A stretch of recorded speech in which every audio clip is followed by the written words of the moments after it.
just video. Thanks, man. Sure thing, yeah.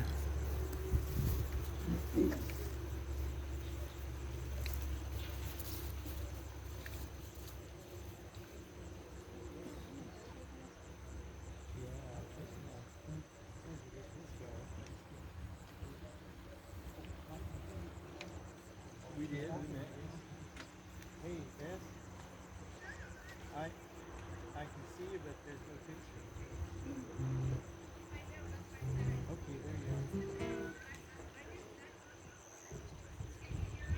Yeah.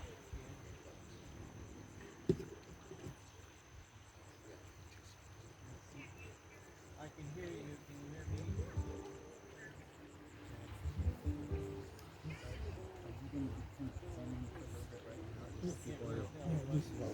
Yeah. Yeah.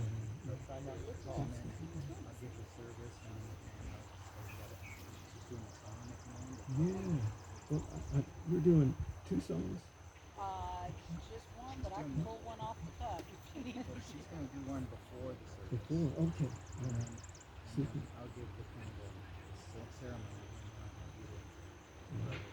Yeah, we'll do a couple of quick songs.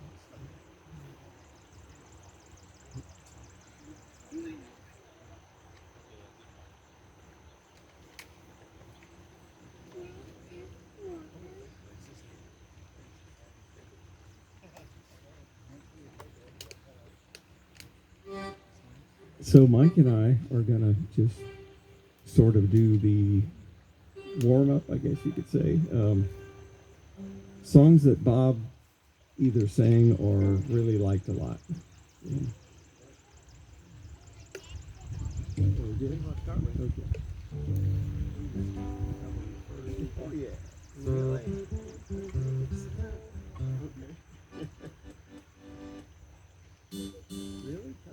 Yeah, why not?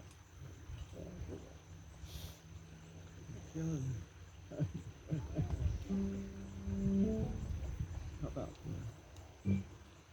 How about?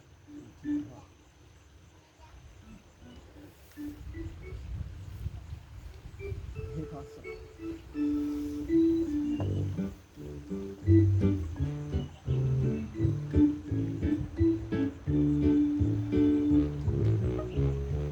I got the wrong sound out. Yeah. There it is. Okay.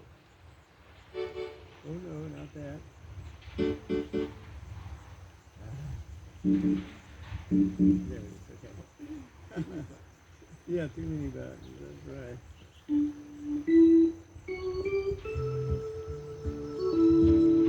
All right. This is one Bob performed pretty often back when he first started with the band in downtown Los Angeles, playing at the country bars. It's a Merle Haggard song called Big City.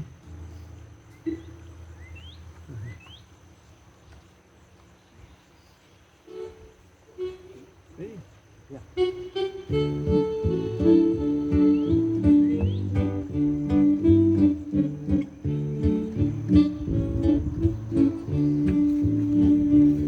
I'm tired of this dirty old city. I'm tired of too much work and never enough play. I'm tired of these dirty old sidewalks. Guess I'll walk off my steady job today. Turn me loose, set me free, somewhere in the middle of Montana. Give me all I've got coming to me. You can keep your retirement and your so-called Social Security. Big city, turn me loose, set me free. I've been working every day since I was 20. Haven't got a thing to show for everything I've done. There's folks that didn't work, they've got plenty. Think I'll have some fun. Turn me loose, set me free, somewhere in the middle of Montana. Give me all I've got coming to me. You can keep your retirement and your so-called Social Security. Big city, turn me loose, set me free. Oh, big city, turn me loose, set me free. Thank you, guys. That was one of Bob's favorites. You gonna do another favorite of Bob's? Oh yeah. Okay, what do you want to do? Oh no, not that one. Okay. Okay. If you insist, shall we get the lyrics up there? Yeah.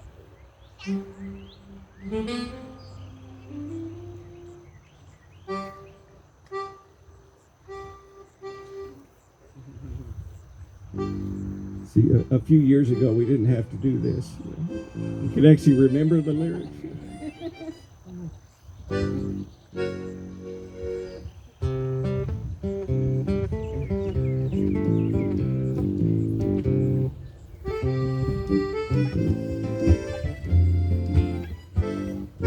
See them tumbling down, pledging their love to the ground. Lonely but free I'll be found, drifting along with the tumbling tumbleweed. You want to do melody? Cares of the past are behind. Nowhere to go but I'll find just where the trail will wind, drifting along with the tumbling tumbleweed. I know when night is gone that a new world's born at dawn. Keep rolling along, deep in my heart is a song. Here on the range I belong, drifting along with the tumbling tumbleweed, drifting along with the tumbling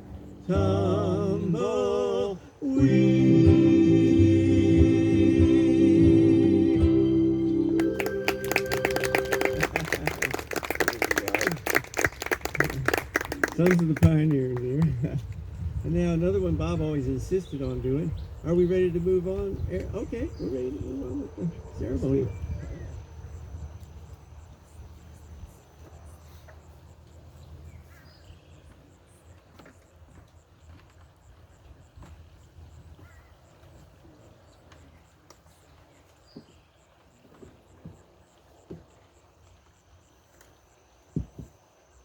Welcome, everyone. If you have your cell phone on you, you might want to put it on silent, mainly so you're not embarrassed. I'd like to thank Mike and Pat for singing and kind of opening up with music. I may be unique here. I've only known Bob for a short time. I've only known him for maybe a year, or maybe a year and a half, since he's moved to Tennessee. And, some people you kind of take a while to get to know, but he was not that way. Bob, when you meet him, you kind of just know him. He becomes your friend right away.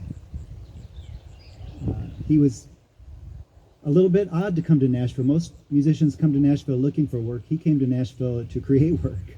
He put musicians to work. He found gigs. He met people and dragged them out of the woodwork and had them go perform with him. He had a band called the Happiness Band, which is also unique to Nashville. If you ever listen down on Broadway, most of it's not about happiness. It's about something else. But Bob was about happiness. And he was always trying to help other people and trying to lift other people up. He tried to put me to work. He found out I'm a musician. He tried to put me to work. So I really appreciated him for that. So the order of service today, we'll have the family has some things to say, and we'll end with the immediate family. But I thought maybe that some of his friends or extended family might like to say a few words in remembrance of Bob. And so, if that's the case, just give me a show of hand, and I'll call you up here.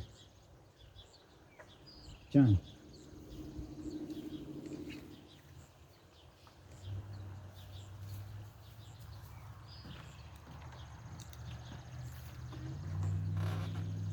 I was one of them that he dragged out of the woodwork to play. So, it was an honor knowing Bob. I knew him in Los Angeles and here, and he always seemed to have gigs. He always sort of went against the way society was going, and well-fed and well-paid musicians definitely is going against where society is going.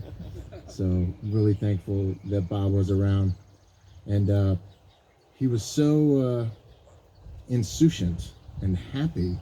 He embodied the name of the bands that he created, and I almost felt like I apologetic to him in that I did shed a few tears because it was so uncharacteristic of being around Bob. So yeah, in fact, a couple months ago he called me up, and he would frame the strangest things in a happy way. He called me up on, he's like, "Hey John, how you doing?" I'm like, "Oh, good, Bob, how are you?" Like, "Well, something terrible happened, you know. I had a stroke. Yeah, I had a stroke." And he just had this aloofness about even things he was going through. He's like, "Yeah, the body wanted to do something, and I wanted to do something else." So, but you know, it probably could be said that we're here midweek because it won't interfere with the gigs this weekend that he set up for so many of us. So, just to sum up, Bob was a great spirit. I'm sure he's going to have, a friend of mine recently said, "Oh, someone's going to get really lucky." And so if you are one of those musicians playing out this weekend, make a joyful noise unto the Lord, and thank the Lord for people like Bob.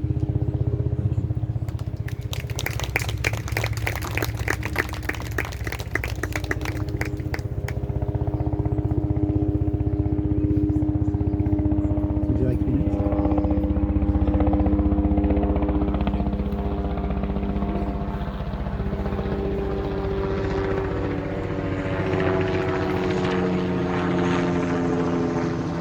Thank you all very much for coming to this, and I know it meant a lot to Bob. Y'all were here, that you are here. Hello, Bob. Thank you so much. Didn't prepare a thing. Just, too many things to think about. Thanks for saying. Bob was just fun and insouciant, and just, you all knew him. He just created fun and energy whenever he came into a room. He wanted people to be engaged in something, whether it was playing jokes on you or something else. And he was doing a lot of spiritual counseling over in Florida. Stayed a long time, and so I went over after he left there. I guess he was there for a year or more, wasn't he, Aaron? Down there doing some training, or rather, some counseling. And so after he left, and I went to visit my sister, who was also there, and I got to touring around, just going to tour the facility on my own. And so then the staff would say, "Can we help you?" "Oh yeah, no, I'm just looking around." "What's your name?" "Mike Sullivan." "Are you Bob Sullivan's brother?" I got that every time. And they'd go, "Bob Sullivan. Boy, what a fun guy, what a prankster," and they were, anybody I met was just that way. That was so true. He always wanted to, sneak up on me in the shower and pour in some cold water or something, "Bob," when we were little, or attach something to my sister's cat's tail, and woo, yeah, you ever do that? It's exciting. He did that more than once. The cat went right up the pole, whoop, and just went off into space, I think. Oh, yeah. And then, Matt remembers, are you going to tell this story? we were in the backyard, we were little kids, and he had this great bow with this arrow, with a metal tip, So we're in the backyard. And he said, let's see what happens if we just do this. And it just goes out of sight, and we're looking for it. Pat and I ducked up onto the awning. He's still looking. He starts to walk away, and that arrow just goes right into the ground, right in front of him. So we didn't try that again, did we? I don't think we did. We learned our lesson on that one. I'll let you tell the story about the fireworks. Here goes my brother Pat. I'll come do it real quick. Don't go away. As most young guys do, we love to experiment. And we love to find things especially that would explode. There's nothing better than stuff that explodes when you're 10, 11 years old. Yeah. So we went off to the fireworks display the day after. And it's great because if you're a kid, you can pick up all these little unspent pieces of fireworks, which we did. And we had a casing that was from a spent skyrocket. We're going to make our own skyrocket. So we're busy jamming this stuff in the skyrocket. And we put it out in the middle of the backyard. On a stick, yeah. And we check the weather. Okay, let's launch. We light the thing. And it goes off with such a bang, it was like a stick of dynamite. And it rattled the windows of the house, and our dad just came out to the back door like, and he went back in. I'm pretty sure that was Mike's idea.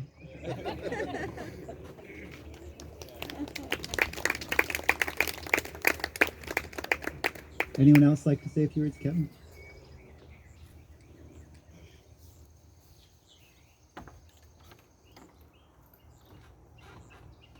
Hello, everyone. So Bob, I'd known him since I was about yay high, about as long as I remember. And I always remembered Bob as just being the consummate performer and entertainer. And, just being one of those little brats running around Pack Base or running around CCN, back in the day. And you'd see him performing at some event or something going on. And he was always like that guy who was just so uniquely charming and charismatic that, again, right away, you felt like he was one of your closest friends. And I remember when he moved out here, I got so excited. I was like, man, middle of pandemic, not a whole lot going on. And I'm like, all right, Bob's out here. We're going to get some gigs, And I remember just every time, because I'd bring these people in, that I knew were good, but Bob hadn't met them before.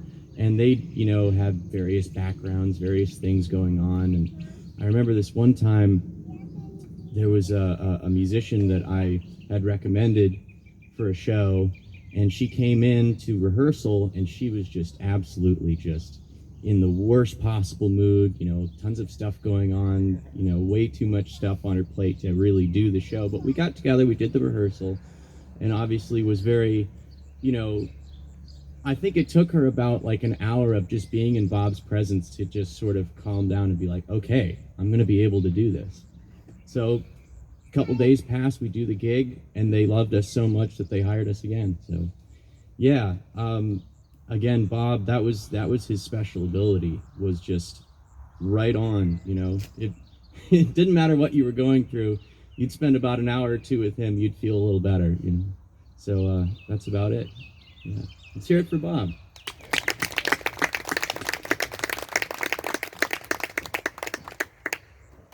Anyone else? Yeah.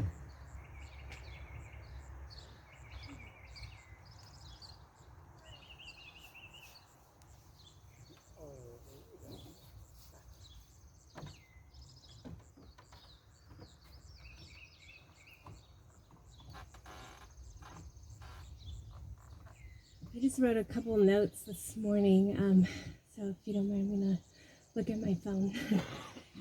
I just wanted to say I admire people who are characters. They are themselves and are creators.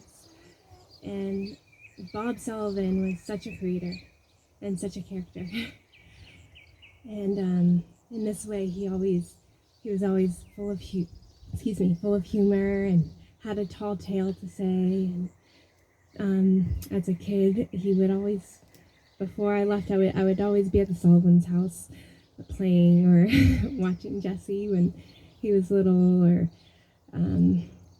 just if my mom was working late, I'd be there. And sometimes there'd be late nights, and he would, every time I would leave, it'd be late at night, I'd be tired, and he'd always bring cheer and a good joke and lighten up the night. Usually it was about my mom being off at a bar, getting drunk, roughhousing. But every time, even the same joke got me smiling and laughing. Part of Bob's character is that he's just one of those people in your life, and so many others, that it just kind of feels like he lived forever. And it's a little hard to imagine life without Bob's abundance of character and so forth, but the truth is he'll take that and create somewhere else. and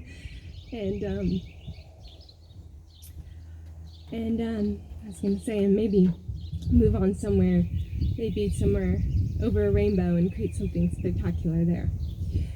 And if there's time for him, I'd like to sing a little song. Is there time? Okay. I'd like to sing Somewhere Over the Rainbow, and maybe we could concentrate and hear his drum brushes and accents and rolling and beating away the drums. Daddy's that way. You see him?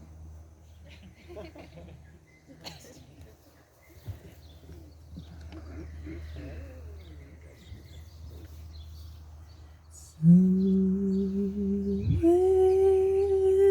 over the rainbow, where I'll hide, there's a land that I heard of once in a lullaby. Somewhere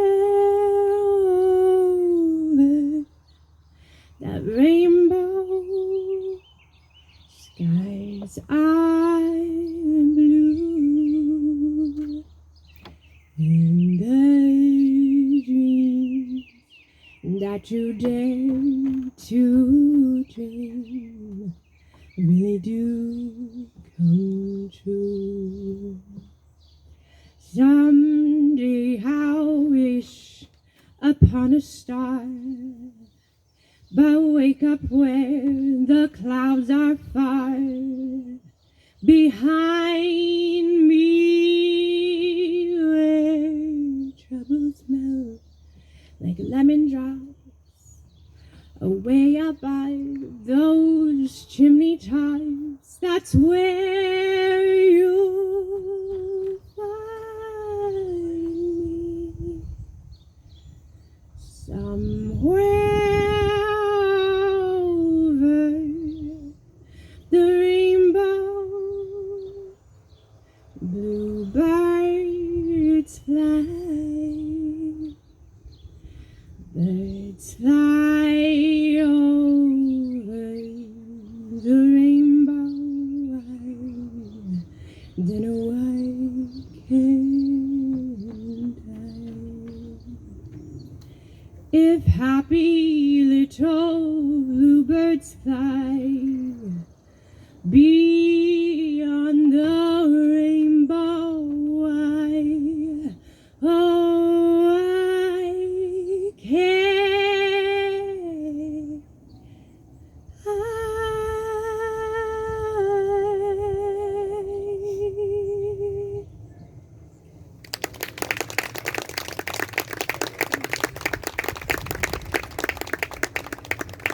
Thank you so much. Who's next? Yes, sir.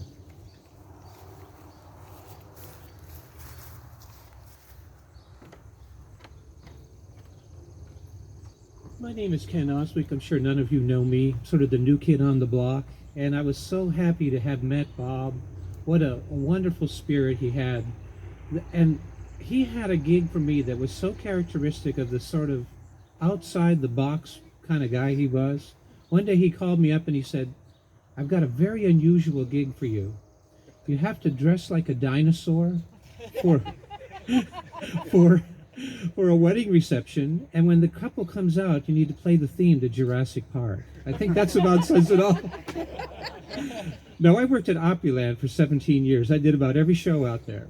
There's one show I did over at the Opryland Hotel, and they had me dress in a plant costume with plant shoots coming out of my head. I actually have photographic evidence to indicate that that actually happened. And I never thought, I'll never have another gig that will be wilder than that. But no, Bob Sullivan was here. So when I think of Bob Sullivan, I'm going to think of dinosaurs. He made a great impression on us, and the kind soul he was. He was always a very kind person and really thought about musicians and the consummate professional. So I just wanted to share that thought with you.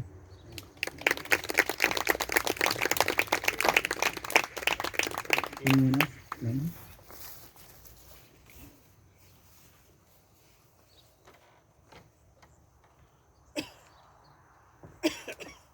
Hello. Well, the first time I met Bob was about a year ago. He moved here to Tennessee, and his family and me and my husband, we had lunch together and had some barbecue. And it's someone else said that, you know, I think you said that he's automatically your friend. It's just you meet him and he's your friend. So we were friends right from the beginning, and he kept inviting me to come over here and go fishing. Unfortunately, I never made it, but I hope you can see me from up there and know that I finally made it here. It is a really great looking lake for fishing. But you know, I would call Bob all the time, invite him to play at the church, play different gigs, and he loved the idea of creating a fun space, creating a space where people could have fun and enjoy themselves. And I love that about him. That first of all, he'd always pick up the phone. He'd always call me back, or he'd call me and go, Lane. That's what he sounded like. And I just really, really admire that about him. Is that rarely do you meet someone whose whole purpose in life is just to make other people happy, and just to create enjoyment and opportunities for fun and opportunities to relieve stress and opportunities to get people together. And he's an awesome guy. So I just wanted to say thank you, Bob. Thank you for everything.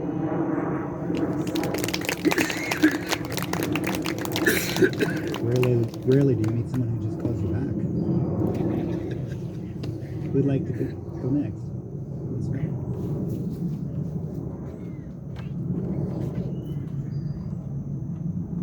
Hi everyone, I'm Elizabetha, and I met Aaron, Bob, and Lee when they first moved to Tennessee. I was the one that helped them kind of relocate here, and as you said, we immediately became friends. Like, I remember driving around and getting to see areas, and Bob would just crack jokes the whole time, right? And it was like one and the other, and we were just laughing, having a good time. And then at some point, I don't know if Aaron, you remember, we went into like, you know, we're all kind of, I think, on the same page here. We went on like ghosts and things like this, because in one house that we were seeing, we actually felt that there was one person there who wasn't very happy, that we were just kind of, you know, getting to get the house. So I felt something on my arm, and I was like, yeah, there's somebody here. And he's like, oh yeah, it's in the closet, Elizabeth. And I'm like, what are you talking about? And I'm like, yeah, it's in the closet. We've been having a conversation. And I'm like, really? And they're like, absolutely. He's not happy, but I'm gonna make him happy. And I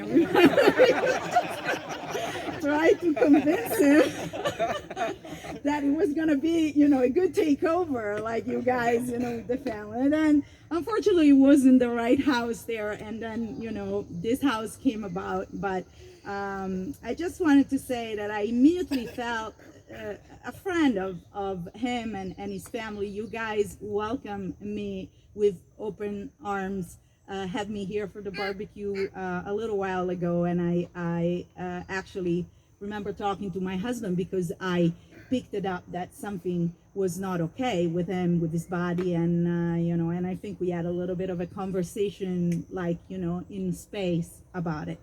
So Bob was an awesome person, an artist to the core. Just wanted to see you smile. I remember he called me once, and I was in Italy to visit with my mom, and I pick up, and I'm like, "Oh my God, Elisabetta, you are in Italy?" And we had a conversation, and here and there we'll just check in to see how he was doing. He was telling how he was doing. It was just a pleasure to see his name pop up on his phone. So I'm very sad, but I know that wherever he is right now, as John said, somebody's gonna get very, very lucky, very, very lucky. And I know it's going to bring so much joy to a lot of people around him. And we're going to meet again. So I'm pretty sure that we will meet again. So Godspeed, Bob. Keep it up, Bob.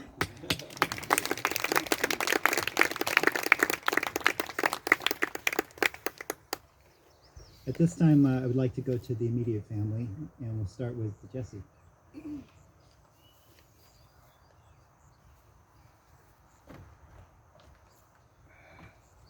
Hello.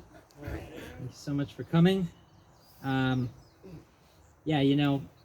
was really, I'll just say, honestly, the best father I could have asked for. All the things everyone's saying, it's so true. It's reminding me of growing up with him as a father, and he definitely had that insouciance about life that just like pierced any upset. It was amazing. I'd be playing as a kid, fall down and hit my knee or head or something, he'd cry and carry on. And he'd come up and say, "Oh, you fell down and went boom." I'd be like, "Yeah, okay, that's what happened. Great." And I could get up and keep playing, It just like took it out of there, And he just had that way about everything, And he was just a total terminal for not just the family, but for friends and for colleagues. And I'd see it all the time. Complete strangers could come up to him and seek advice or counsel, and he'd give it to them. And it was amazing. And I thought about it, and I think something he was just a total pro at that made him such a fantastic person, amongst other things, was he could really grant beingness to you. Just who you are, he would acknowledge you, grant beingness, allowed you to be who you are, live your life. And that's all he asked of other people, because he was a professional at living life. That's what he did, and everything he did, it went 100 miles an hour. And even if he was uncertain about it, you could never tell, because he was just like, "Nope, I'm doing this, and if I'm wrong, then I'm wrong," And that was so admirable about him, and what made him such a strong leader, So, another thing is he was a walking dictionary. You could ask him any word, and he knew it, like almost verbatim, probably better than the Webster's. It was incredible. But yeah, he was just a total professional, and loved him to death. He was certainly my best friend growing up, and the body dies, but the spirit does not. He'll keep going on his next game, and I look forward to his next adventures. So thank you, Bob.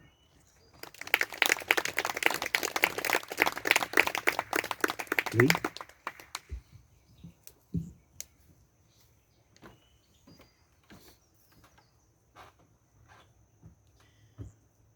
My little brother is a way better public speaker than I realized. Also, if I pass out, I'm not nervous to be speaking. My pants are extremely tight. I wasn't prepared for this event, so it's no, I'm just kidding. But not about the pants though. I won't pass out. yeah, he was all right. You know, he was like the best person ever. I couldn't have lucked out more having him as a father and as a role model. And whether you knew him personally well or not,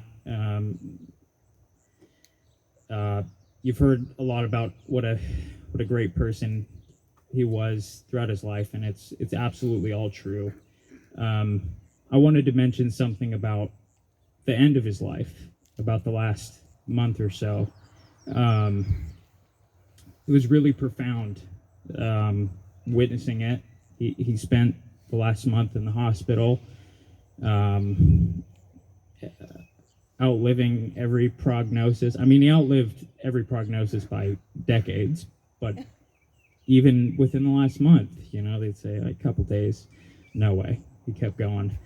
I don't know how. He didn't eat anything. He didn't drink anything. He was just like, he was not ready to go. He had unfinished business, and it was truly amazing to witness. He was still making phone calls, even when he could barely speak. We'd translate for him.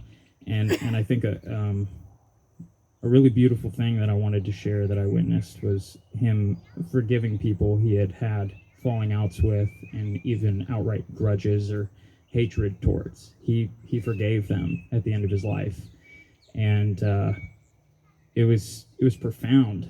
It was incredible, and it was a beautiful thing. It's something I admire so greatly in him for having done.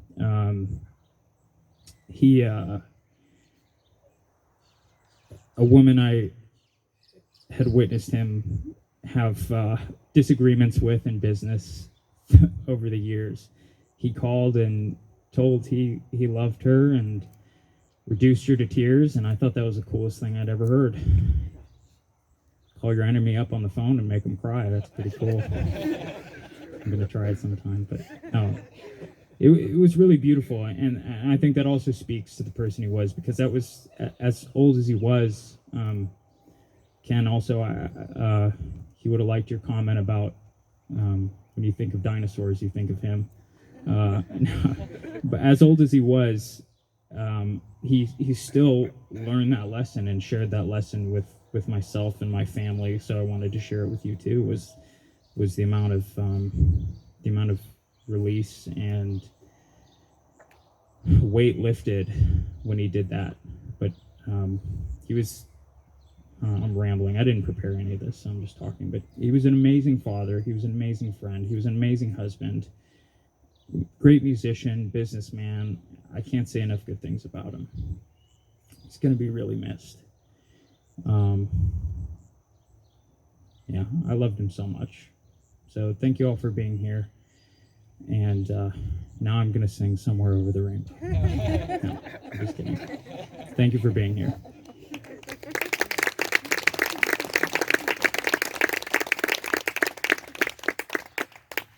That's Molly.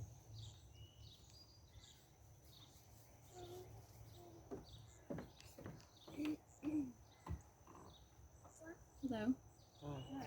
Lee and I joke about having a sibling telepathy, and we did not talk about this, but he literally said most of what I wrote down. So it's okay. Yeah, I mean, my dad was such an incredible person, as you know, and when he's your dad, you don't really, he's really special, but you don't really think about who he is as a person. You just kind of take it for granted. So in the last month of his life, I did, try and really observe him and soak it in, and kind of try and remember what kind of person he was. And he was just so kind to all of his caretakers.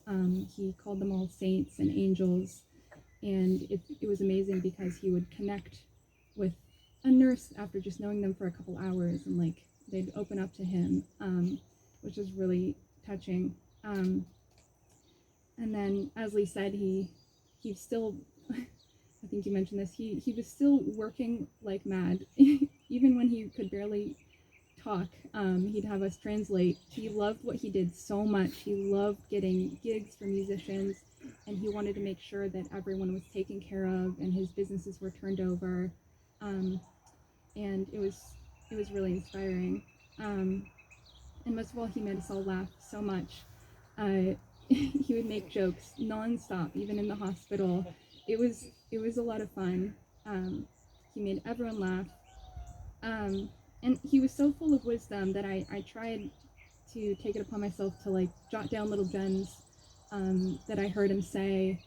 And I got one down. It was he said it was Bob Sullivan's 2 rules. It's 1, all man is basically good, and that greatness means loving your fellows in spite of all invitations not to.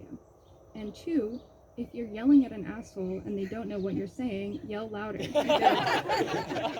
There are too many good people to waste time with the assholes. And I think that really sums up my dad. He was a very profound person, but also with a very lighthearted approach to life. And his wisdom and humor will be greatly missed. Thank you.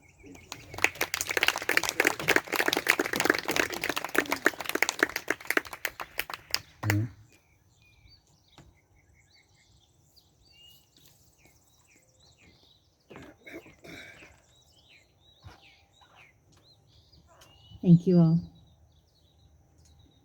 for being here, Bob. Bob picked this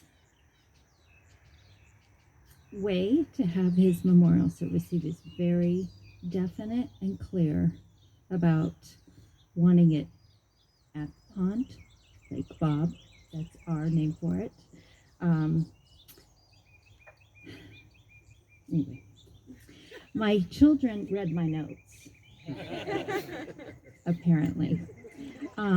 But I'll try not to copy what they said too much. I'll try to skip over the parts that they've said once or twice already. But when I first met Bob, it was 1985. I thought he was very special because he made me feel so special just talking to me. He granted me so much importance and really listened and cared as an individual, which is actually can be somewhat rare out in life. So it was his lightheartedness and what I just said that it blew me away. And he gave me confidence. Our whole marriage, he gave me confidence just by the way he saw me and treated me. You know, in the last few months, I've said,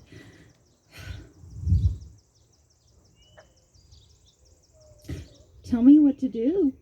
You know, you're our rock. You're the one with all the wisdom, and you're our kids' rock. What do I do?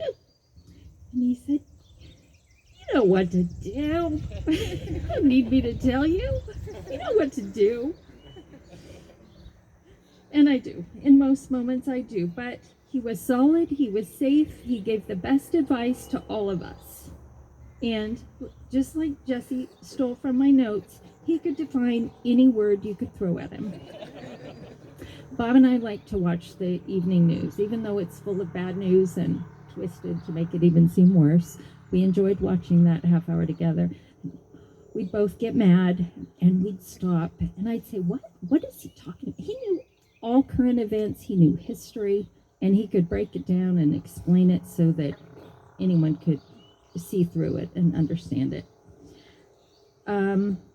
His work ethic, as you all know, he had a very admirable and strong work ethic, and he was working until about 40 hours before his death. He could barely lift his hand, and yet he would dictate, and we would do whatever he needed to do. Poor Molly, one day she said, "Don't leave me alone. He's running me ragged. I have not eaten all day." It was one of the rare days when she was alone with Bob for 4 hours or something at the hospice.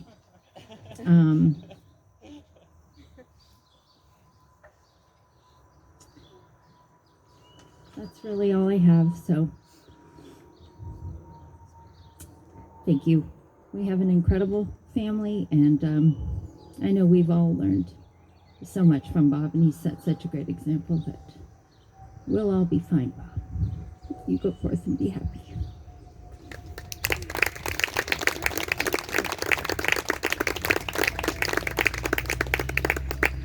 You know, the show always must go on, right? The show goes on.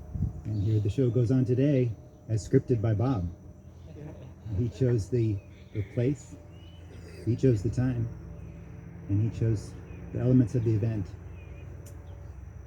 While he was in the hospital, he met a care partner there who became instantly close with him. He loved her singing. She found out she's a singer, and he loved her voice, and he scripted her into today's event. So I'd like to bring up Anna Marie. She's a care partner from Vanderbilt Hospital, and she's going to perform.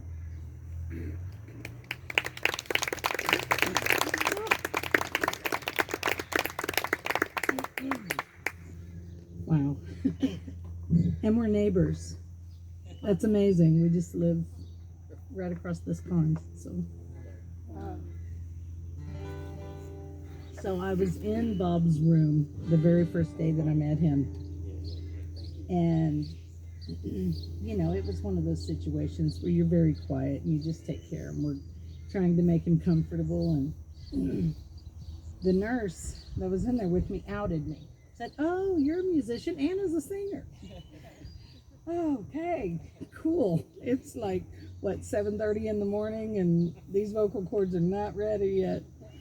So, but anyways, I got to know him, and I would come to work, and they would be giving me report, and I'm just kind of looking over my shoulder, you know, I'm like, okay, we gotta get in Bob's room. You know, we want to go see Bob. You know, so we all just kind of huddled to his room as we could, because he was such a light.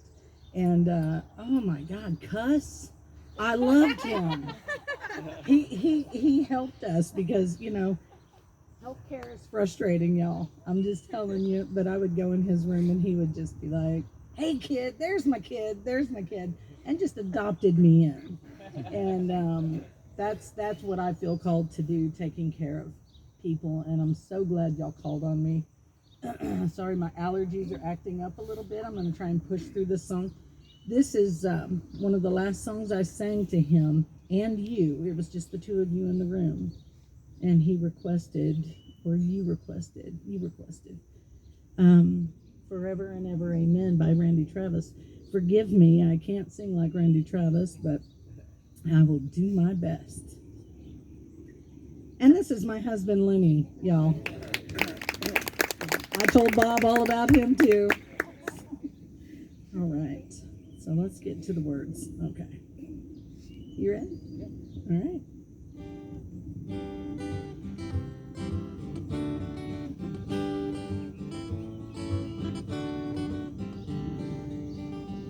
You may think that I'm talking foolish. You've heard that I'm wild and I'm free. You may wonder how I can promise you now this love that I feel for you always will be. But you're not just time that I'm killing. I'm no longer one of those guys. It's easy. This love that I give is gonna be yours until the day that I die. Oh baby, I'm gonna love you forever, forever and ever, amen. As long as old men sit and talk about the weather, as long as old women sit and talk about old men. If you wonder how long I'll be faithful, just listen to how this song ends. I'm gonna love you forever and ever, forever and ever, amen.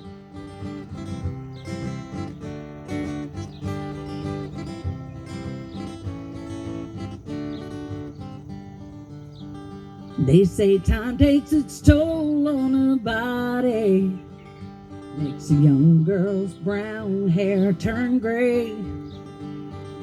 Honey, I don't care, I ain't in love with your hair. And if it all fell out, I'd love you anyway.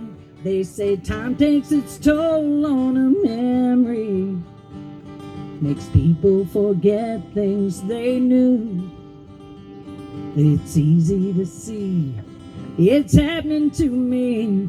I've already forgotten every woman but you. Oh baby, I'm gonna love you forever, forever and ever, amen.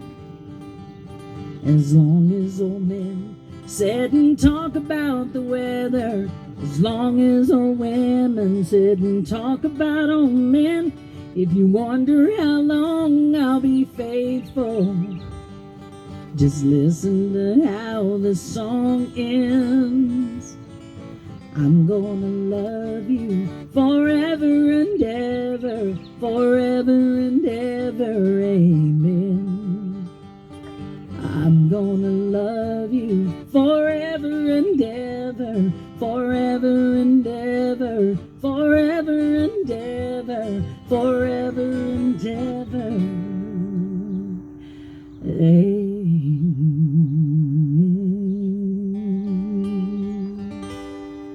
Thank you.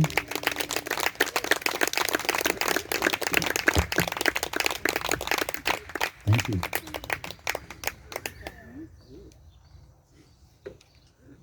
Bob even selected the service for me today.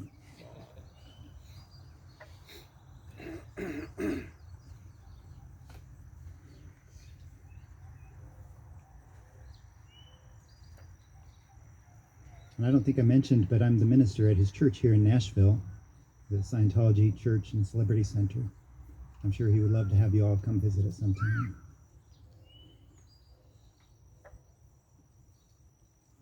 So after this service, we'll have another song or two by Mike and Pat, and then we'll retire for refreshments. And this is what he selected.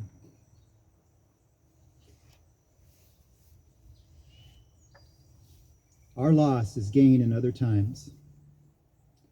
Our hopes on future bent must then depend upon incidents like these. For bodies wear, and in the fine grist mill of time are spent in service such as yours. And go, our time by smallest time, into the yesterday, wherein began the conquest of eternity. What did we know when yesterday we wept? What grip upon us had our ignorance, that we in our conceit did feel that all of us were mortal here, and lives once led were spent and wasted on our selfish selves? How narrow is such scope, to feel that we should be eternally the goal of all the toil and wretchedness, from birth to death, and like a play, the curtain dropped and left an empty stage. How dull of us to feel that we were all the target of this strife, and that we lived but once, and then living did reconcile the whole in one brief life.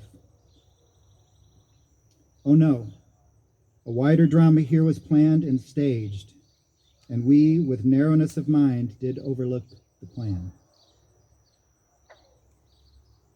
We said that all is mortal flesh, the spirit just a thing to send for pence to some strange heaven, there to waste its skill. Or had we not the price? To some other deep place, to pain, and waste again the life. To what dark depths were dropped our minds, to feel that flesh is capable of love or trust or livingness, to feel that fingernails and masks are all we need to dream. To what deep place did our love go that mass could recompense? Anxieties that ruled our years were nurtured here, and we, made blind and numb by other greed, spanned down our lives to one. What waste! To feel that all our love, our work, our gifts, our knowledge and our size were meant to be consumed all in one breath and flash and by one name? Today, come wiser now, the chains gone weak, and tyranny of cult gone tired with the years. We look, we find we live not once, but on, from body's birth to body's grave, and then to birth again, and yea, to grave again, so to dispose possessions oft come undone with livingness. From century to century, from age to age, and on we go in march along the path that leads forever up the countless tick of time. We crawl, we walk, we fly. We win from here and evermore the heritage of all our lives and spend it once again. Why, this is no sad and bleakish look, no sorrowed thing, this life, this an adventure pure, where without knife or provender we leap aloft into eternity and span forever in a breath. This is adventure, where we step from tie to body tie and go our way. Our suffering is self-centered here, for we have lost in truth the smile, the touch, the skill and happiness we gained from Bob, who gave to us from his past.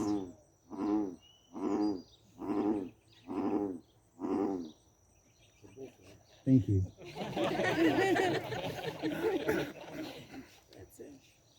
Who gave to us from his past ability to live and fare against the tides and storms of fate. It's true we've lost his shoulder up against the wheel and lost as well his counsel and his strength, but lost them only for a while. He goes not with the dismal roll drum, but with a whisper, like a fairy's sigh, to smooth the way for when we come. He'll be in some good future time and future place. His smile, his touch, his skill, invested there to make a way for life. True, we may not know him then, and only know his work. But still, if we sent not ahead our vedettes into time, we would not have a race. And so branched off from this genetic line, and into some new corner or new world, we've sent you, Bob. And there'll be, we know it now, a smile, a touch, a happiness for us and you could not find on earth. And so it turns, the day, the year, the age, and so we go with banners furled and quietly upon our way. But now we know, and now we'll find the way. Into the dark has come the light, into tomorrow enters night. Into heaven go no more, into life our spirits soar, conquering ever wisdom's store. We do not tremble faced with death, we know that living is not breath. Prevail. Go, Bob, and take the life that offers now, and live in good expectancy that we will do our part. Go, Bob, you can control that which you must. Our loss is gain in wisdom and in skill to future dates and other smiles. And so we send into the chain of all enduring time our heritage, our hope, our friend. Goodbye, Bob. Your people thank you for having lived. Earth is better for your having lived. Men, women, and children are alive today because you lived. We thank you for coming to us. We do not contest your right to go away. Your debts are paid. This chapter of thy life is shut. Go now, dear Bob, and live once more in happier time and place. Thank you, Bob.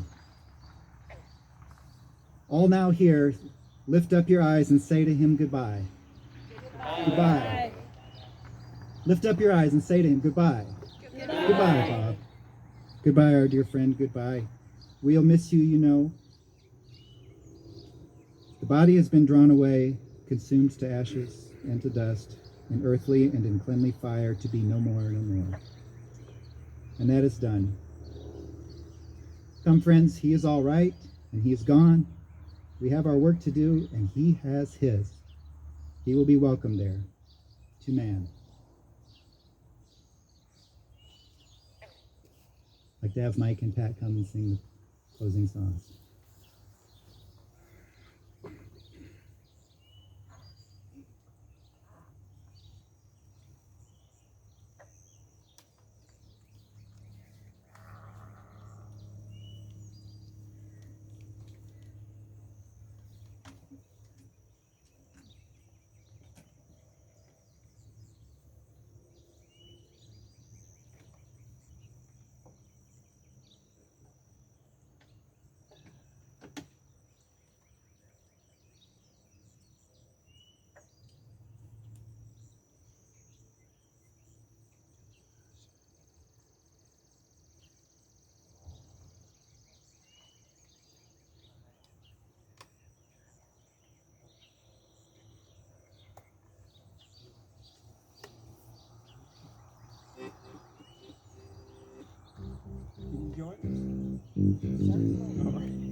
You know this one. Oh yeah, you know this one.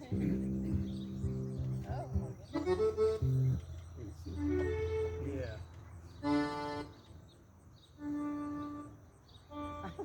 Okay. I told you she knows it. I should have worn my boots for this. Can you say I'll I? harmonize. Oh yeah. I'll harmonize. Y'all go ahead. Okay, here we go. This is A spiritual number that Bob always liked to sing. He sang it pretty often. pretty awesome. Yeah. Goodbye, Joe. Me got to go. Me oh my oh. We got to go puppy road down the bayou. My ever sweetest one. Me oh my oh. Son of a gun, gonna have big fun on the bayou. Help us now. Jambalaya, crawfish pie, filling gum. Oh, tonight I'm gonna see my Jeremy home. Pick guitar, fill the jar, and the gale. Son of a gun, we're gonna have big fun on the bayou.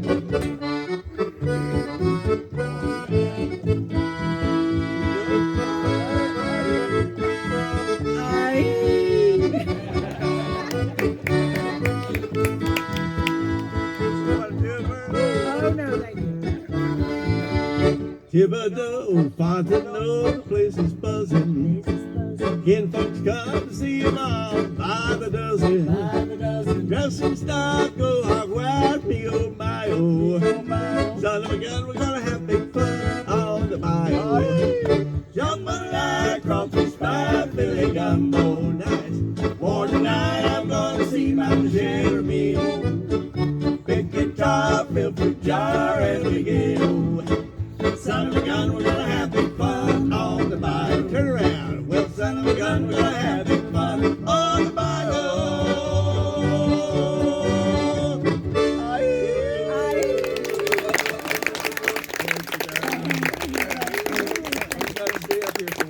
Oh my. Oh yeah. Because Mike and I are not so sure we can get through this. Oh. Maybe y'all can help us. You'll get it. Happy trails to you. Yeah. Until we meet again. Happy trails to you. Big smiling until then. Who cares about the clouds when we're together? Let's sing a song and think of sunny weather. Everybody, happy trails to you till we meet again.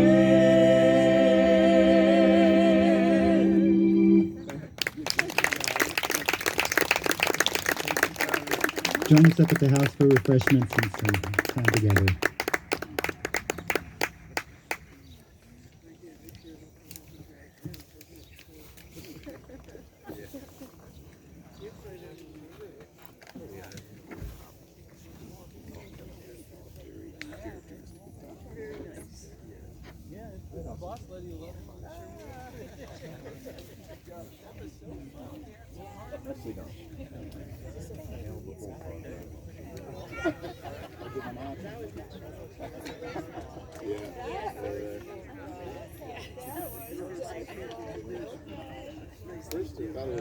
Your story was great. Yeah, thank you.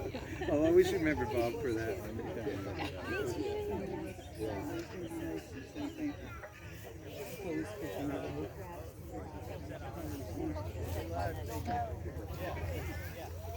How are you? Good. Good to see you again. Yeah. I saw you at the party last time. Yeah. Yeah. Good to see you. Yeah, you too. My name's Teal. Yeah, from the home.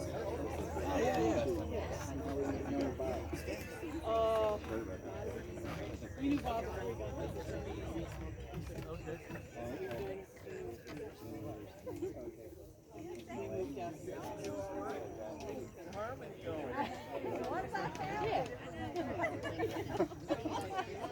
A lot different. A lot of the two, but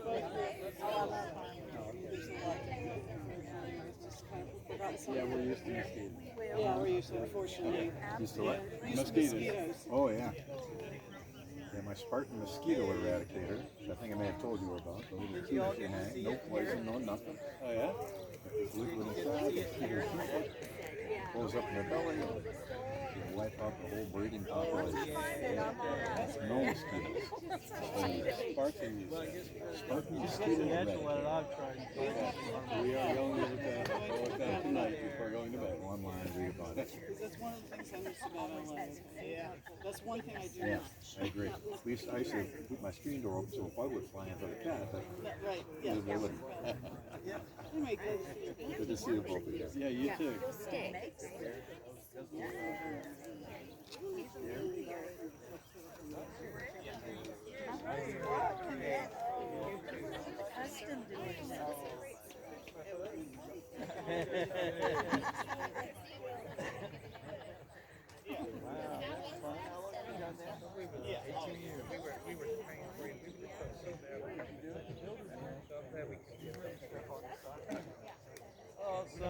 Mainly my own stuff, but you know. Yeah, I work on the neck line. Yeah. Install the truss rod.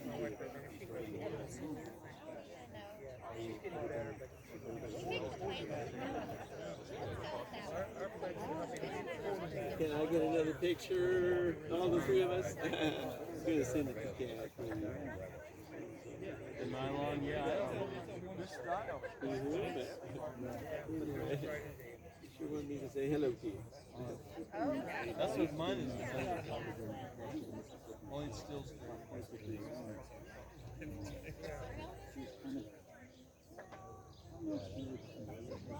I have my father's one of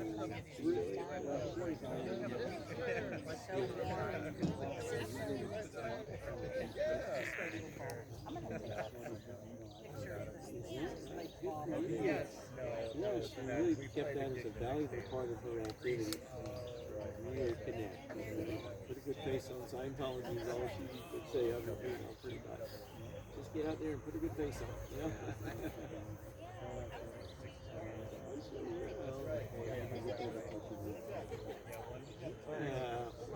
There's a, have you been in the garage downtown yet? Good luck on your whole training regimen there. Oh yeah, it's downtown. Something I else. think it's 10th Avenue. Really It's called excited to Texas go. Garage. Oh, that's great. They have so many Wow.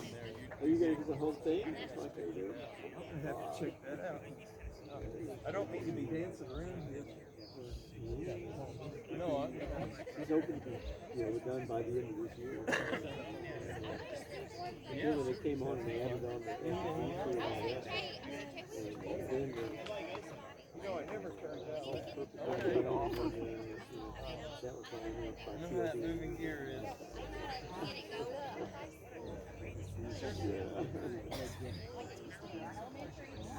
Oh,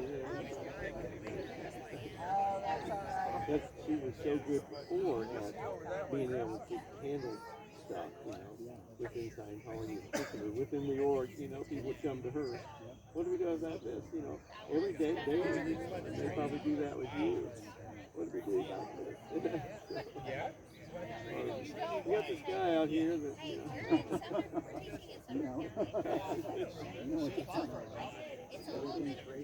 Oh, all the crazy stuff.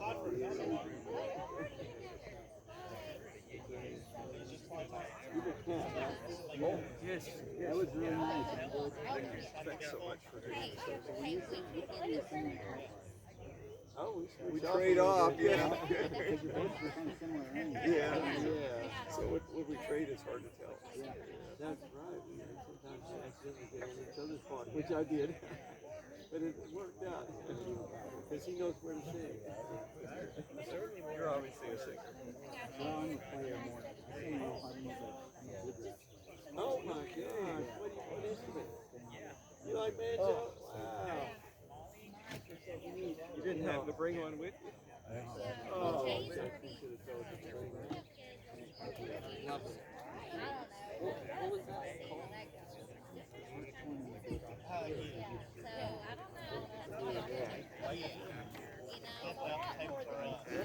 Dip it in the creek. It's in the creek. Yeah, there's. I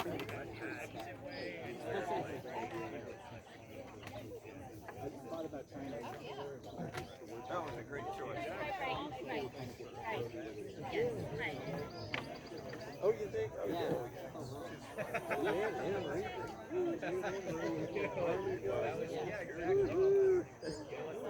I think that was Bob.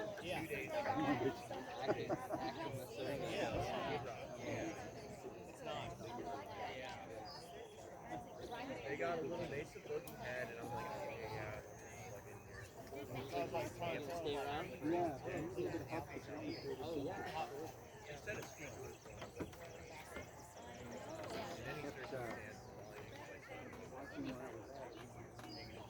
Oh, yeah. So I think if we, that would have been, you can take that. I can pick it up. This is how Jesse. My God, did you bring your own? Yeah. So nice. Bring your own lectern. Hey, okay.